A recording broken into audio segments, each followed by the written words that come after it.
Hola amigos de nuestro podcast Telco Superligero. Gracias por escucharnos una semana más en plena época veraniega. Este es el primer episodio de agosto y desde aquí quiero mandaros un saludo muy especial a todos los que estéis de vacaciones, tal vez en la playa, tal vez en la montaña, tal vez en alguna ciudad extranjera.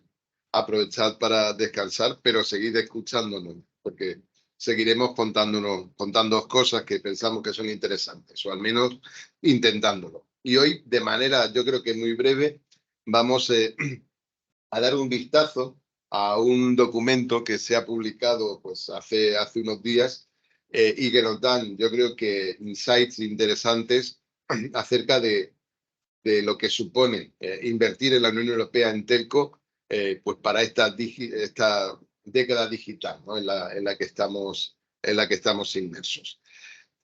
La década digital que termina en el 2030 fija unos objetivos ambiciosos. Se trata, como no podía ser de otra manera, ¿no? de un programa de la Unión Europea, por tanto es complejo, tiene interacciones complicadas con distintos países, con distintos tipos de stakeholders, afirmaciones más o menos vagas, objetivos más o menos contradictorios, pero bueno, en definitiva es lo que tenemos y es el modelo que hemos construido y que nos ha traído hasta aquí. El programa pues, incluye, por supuesto, varias familias de acciones que van desde el desarrollo de las capacidades hasta el gobierno digital y digamos que el fortalecimiento, ¿no? de los negocios digitales, pero ya sabéis que a nosotros lo que nos gusta es hablar de infraestructura. Y dentro de infraestructuras digitales lo que nos apasiona es hablar de conectividad. De manera más concreta, los objetivos de esta década digital, de este 2030, se pueden resumir en dos. Todos los hogares de la Unión Europea con acceso a redes fijas de más de 1 gigabit por segundo, todos, y todas las áreas pobladas con servicios de móvil estilo 5G, todas.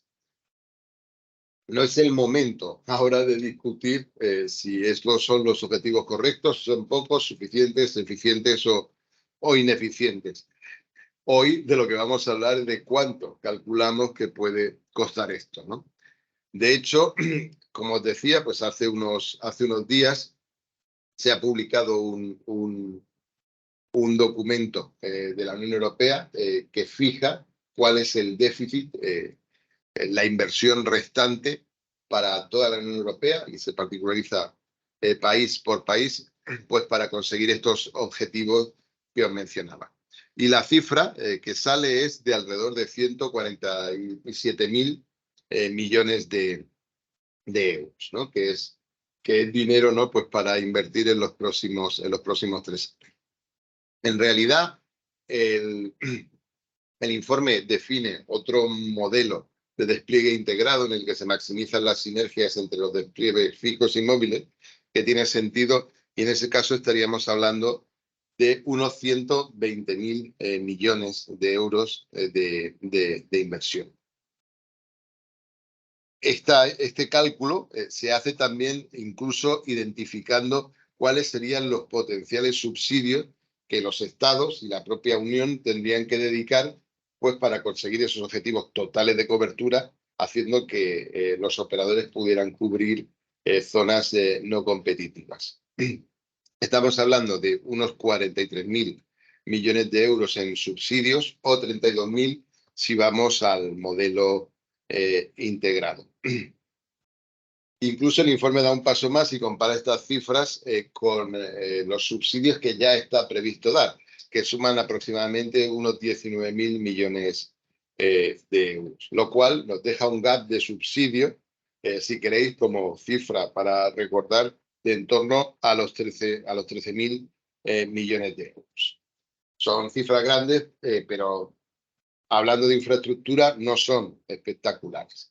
De hecho, y esto es algo sobre lo que vamos a volver después, la mayor parte de esta inversión estimada, de esos 147.000 millones de euros que os decía, se va precisamente en hacer un despliegue fijo de redes FTTH, GPON y XGS-PON, hasta todos y cada uno de los hogares europeos, ¿no?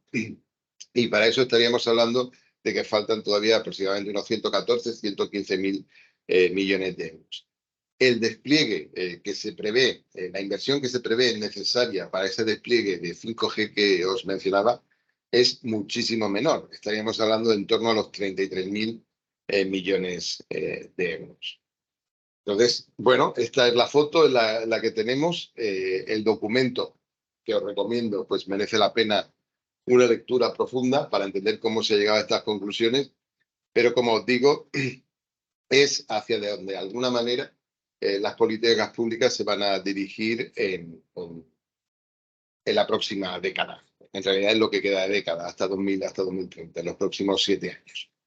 No es el espíritu de este podcast, ni es el momento siquiera de criticar el ejercicio ni cuestionarlo.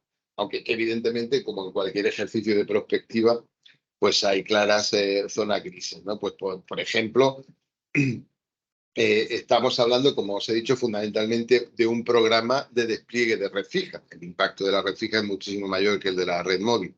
Sin embargo, sabemos por otras publicaciones que los operadores integrados de ETNO, los operadores tradicionales con red de la Unión Europea,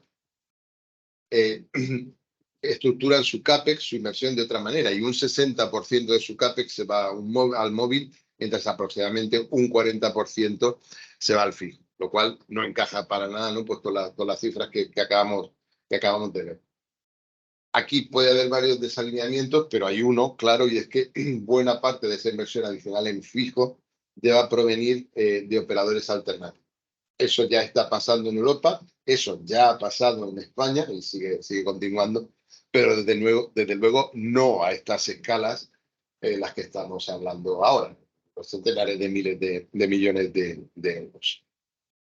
También se podría arguir, ¿no?, acerca de los distintos modelos de despliegue que se analizan y el distinto papel que parece tener el Fixed Wireless Access, pues con distintas asunciones y el uso y la mezcla, pues, de despliegues para 5G en 700, 3500 e incluso 26 gigahercios.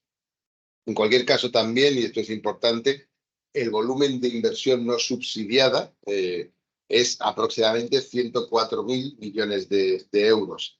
Y por supuesto, pero esta es la pregunta clave, que está fuera del alcance, es qué modelo de negocio, ¿no?, va a rentabilizar, ¿no?, pues estos 105.000 millones de euros, ¿no?, de inversión que de alguna forma sería necesaria, ¿no?, pues para cubrir esos objetivos para los cuales, digamos, que la Unión Europea asume que el mercado va a ser suficiente, ¿no?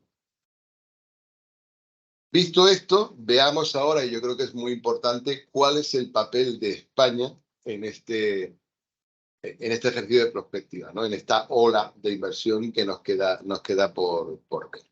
Bueno, si miramos cómo se distribuyen las inversiones, los costes, en lo que se refiere al despliegue fijo, que como os decía es el principal, vemos que, como es lógico, la mayoría de las inversiones se concentran en los países grandes de la Unión Europea, lo que llamamos Unión Europea 4, excepto España. De hecho, Francia, Italia y Alemania pues requieren prácticamente el 70%, ¿no?, de los objetivos de inversión que estábamos mencionando. Y sin embargo, España ocupa una posición pues muy atrasada, con cifras que ni siquiera son comparables pues a los valores del resto de países grandes. Pues estamos hablando de más de 25.000 millones para el caso de Francia, frente a aproximadamente alrededor unos 2.000, ¿no?, que serían los que sería necesario invertir en el caso de España. Sobre este ejercicio también podríamos decir muchas cosas, ¿no?, pero sorprende, por ejemplo, ¿no?, la ubicación de Francia por delante de Alemania, pero da igual. O sea, la idea clave que hay que sacar de este ejercicio es que España se enfrenta de alguna forma a la paradoja del líder. España ya prácticamente ha concluido este tipo de despliegue que es el objetivo, esa cobertura de más de 1 gigabit para todas las viviendas, todas las unidades inmobiliarias del país, y de alguna forma le resta muy poco pues, para completar ese objetivo. Sin embargo, sus pares europeos están en una fase anterior y tienen una gran inversión por delante que hacer, como os señalaba. Y esto es a la vez una ventaja o una potencial ventaja y también una potencial amenaza, ¿no? Es decir, estamos mejor posicionados, estamos en una situación óptima para tratar de extraer valor, ¿no?, de esa inversión que nosotros ya hemos realizado. Cuando digo nosotros, quiero decir la sociedad y la economía españolas, ¿no?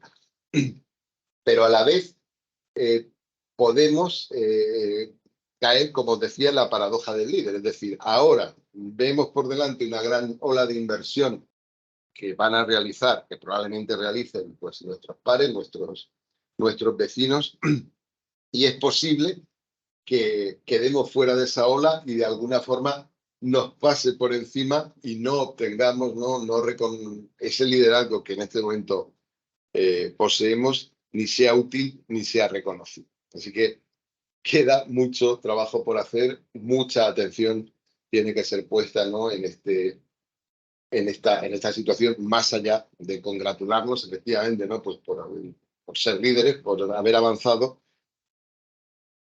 Hay que concentrarse en que corre el riesgo de no ser suficiente, ¿no?, lo que hemos hecho.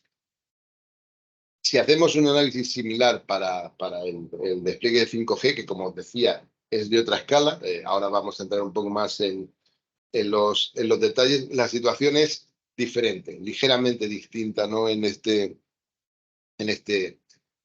caso. De nuevo, en los países grandes, en 4 de la Unión Europea, pues copan prácticamente el 70% de la inversión que se requiere, pero en este caso tenemos unos invitados con los que uno no contaría, que son Suecia y Finlandia. La pregunta, más allá de eso, y aquí el mensaje es que digamos que nuestro nivel de inversión sí está más en línea con lo que ya han realizado nuestros vecinos. La pregunta que tenemos que hacernos, la pregunta clave es: ¿sirve de algo el liderazgo exclusivamente en fijo o debemos ocupar lo antes posible una posición clara también en 5G? O, si queréis dicho de otra manera, ¿no?, formulado de manera tal vez más positiva, si ya hemos acabado con la fibra prácticamente, ¿podemos realmente, seremos capaces de concentrarnos realmente en el despliegue de 5G? Bueno, pues son de alguna forma las preguntas que tenemos que hacernos. Si rascamos un poco más en profundidad en el estudio, vemos que hay distintos escenarios. Estas cifras que estamos dando de en torno a los 33.000 millones de inversión total para Europa, para que manejéis las cifras, se está hablando de unos 5.500 millones para Francia, frente a unos 3.200 millones que serían requeridos para España, ¿no?, por dar también órdenes de magnitud. Bueno, pues estas cifras que os decía se concentran en lo que en el estudio llaman un escenario full 5G, ¿no? Hay un escenario bastante más conservador que fundamentalmente usa 700 y prácticamente no requiere despliegues adicionales o densificación, sino que se reutiliza completamente la malla de 4G que ya existe. Es el escenario en el que estamos ahora mismo en lo que se refiere a los despliegues de 5G en España y en Europa en general. Y para ese escenario se identifica una inversión muchísimo más comedida de entorno para el total de Europa a los 11.000 millones de euros. Sin embargo, y al final del estudio podéis encontrar también un escenario en el que se dota de cobertura, fundamentalmente con 3.500, a los principales corredores de transporte, tanto vías acuáticas como fundamentalmente carreteras y vías de tren. Este escenario aumenta exponencialmente su complejidad y requiere unas inversiones adicionales a los 33.000 millones que ya os mencionaba, de 78.000 millones de euros.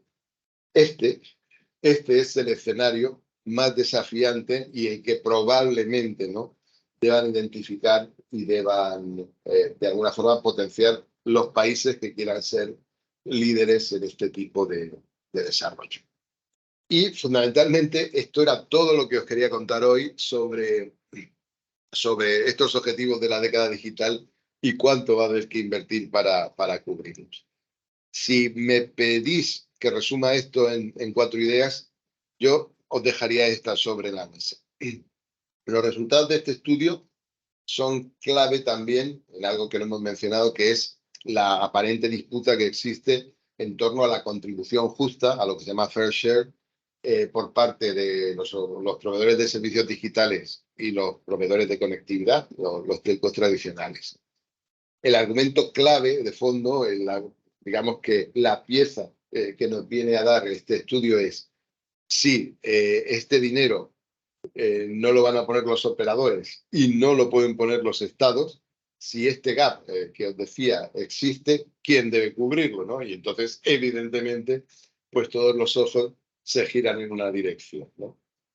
En el escenario más conservador, en el que solo estuviéramos hablando de cubrir ese subsidio faltante del que hablábamos hace un instante, hemos identificado que estaríamos hablando alrededor de unos 12.000 millones de euros en los próximos años que serían necesarios, ¿no?, aportar, pues, para equilibrar el sistema. Y si quisiéramos, como os digo, mirar a esos proveedores de servicios digitales, solo os dejo una cifra como referencia. Netflix, que es de largo el principal, por así decirlo, productor de tráfico del mundo y en particular en Europa en este momento, pagó en el año 2021, el último que está cerrado, 2,7 millones de euros en impuestos de sociedades en España. Como veis, el gap, la diferencia es tal que uno tiene la sensación de que es un camino como mínimo muy, muy arriesgado, ¿no? En cualquier caso, ya os digo, este documento se escribe en ese debate, pero nos da más pistas, también nos da más herramientas, ¿no?, que yo creo que son importantes y que debemos utilizar.